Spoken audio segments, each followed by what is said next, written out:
بسم الله الرحمن الرحيم يسبح لله ما في السماوات وما في الأرض الملك القدوس العزيز الحكيم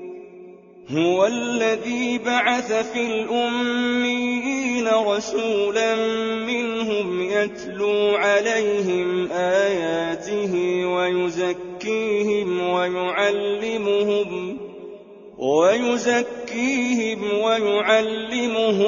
الكتاب والحكمة وإن كانوا من قبل لفي ضلال مبين وآخرين منهم لما يلحقوا بهم وهو العزيز الحكيم ذلك فضل الله يؤتيه من يشاء والله ذو الفضل العظيم مثل الذين حملوا التوراة ثم لم يحملوها كمثل الحمار يحمل أسفارا بئس مثل القوم الذين كذبوا بآيات الله والله لا يهدي القوم الظالمين قل يا أيها الذين هادوا إن زعمتم أنكم أولياء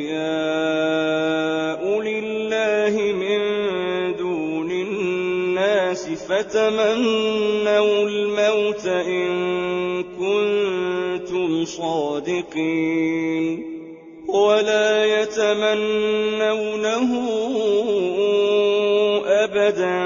بما قدمت أيديهم والله عليم بالظالمين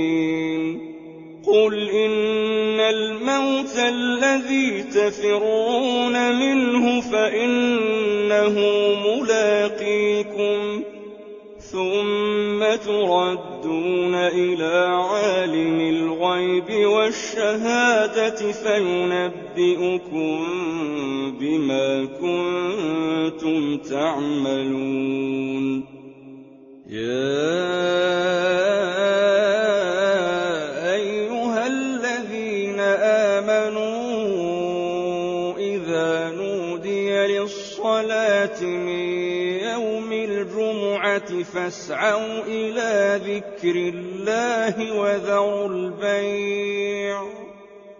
ذلكم خير لكم إن كنتم تعلمون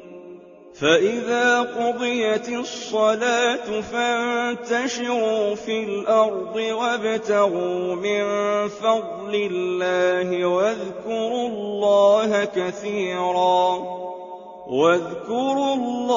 كثيرا لعلكم تفلحون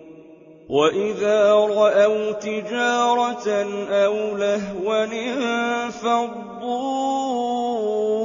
إليها وتركوك قائما قل ما عند الله خير من اللهو ومن التجارة والله خير الرازقين